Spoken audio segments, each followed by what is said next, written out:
another unusual twist, Israel taking immediate action to protect its airspace following the disappearance of Flight 370. Israel quickly putting in place new security measures as some fear the missing plane might become a weapon of mass destruction. A former advisor of Prime Minister Netanyahu says Israeli officials see Iranian fingerprints in this whole thing. We are watching a spellbinding international geopolitical thriller. The Israelis have a specific concern. They're watching a security environment deteriorate all around them. Syria is imploding. You've got chemical weapons that, supposedly were supposed to be removed. Now, what will the Russians do? So they're watching very closely, and they're probably a target, but is that among others. Is that being cautious, or is that having a specific piece of intelligence? It's time to hash it out with all of you and my very good friend, Sean Hannity. Hey, now, Sean and hello, Sean. We're both, as the viewers might know, we're getting lots of viewer tweets using hashtag Greta370theory. And here's what you are saying, you viewers, happened to Malaysia Airlines 370. Jason Stammer tweets, it will be used to deliver a nuclear-type device to hit Israel or the United States. And Malaysian Ranch tweets, pilots turned plane around to use as weapon. Malaysia shot it down and cleaned up mess and gave false leads. Sean, what do you think about these tweets? Listen, any and everything is on the table right now. We're doing two things tonight. We've got this guy, Anwar Ibrahim. The pilot we know now was related. He gave an interview to the Wall Street Journal today and admitted as much that he was related. We also know that the pilot was, in fact, at the trial where this guy was recently sentenced to 5 years in jail. So, remember, he had the T-shirt that said democracy is dead. That raises questions in my mind.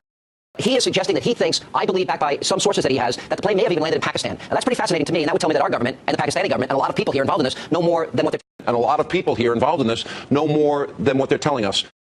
The talking heads of the corporate news networks are becoming increasingly desperate to fill the 24/7 news cycle with meaningless speculation and blather.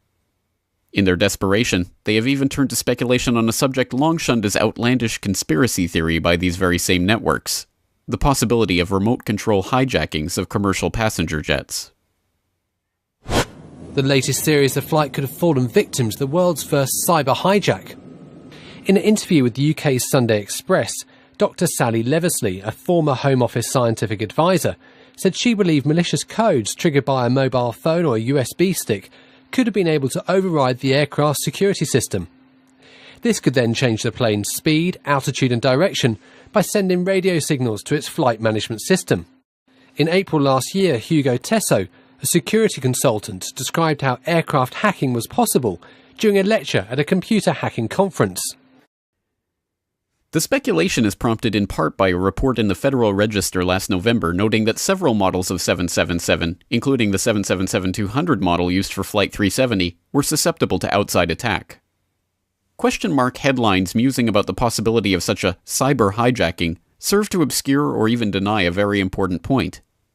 The first such cyber hijackings most likely took place over 12 years ago, on September 11, 2001, using technology that was tested, proven, and available long before that infamous date. When it comes to the remote control of civilian aircraft, President Bush stated in late September 2001 that he would devote federal funds to developing new technologies for combating the threat of hijacking, including remote control technology. And we will look at all kinds of technologies to make sure that our airlines are safe, and, for example, including technology to enable controllers to take over distressed aircraft and land it by remote control.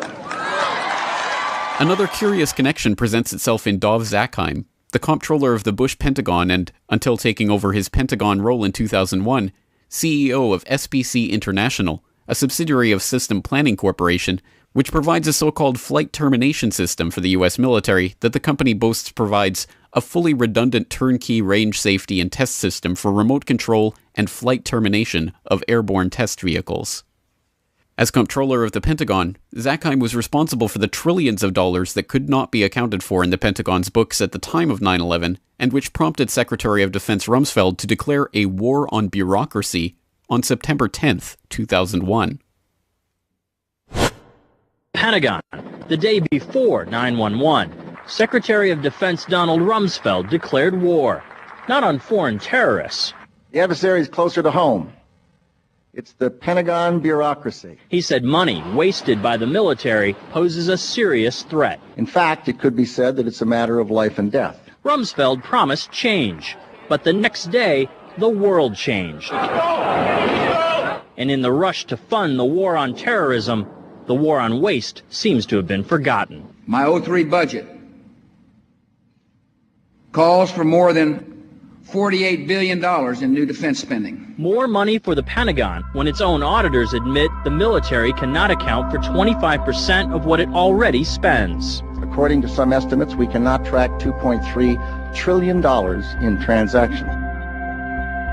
If and when more details of the missing Malaysian Airlines flight do eventually surface, don't expect the media to do any better job answering questions about it, or connecting any of the 9/11 dots in what may very well have been the world's first cyber hijacking, nearly 13 years ago.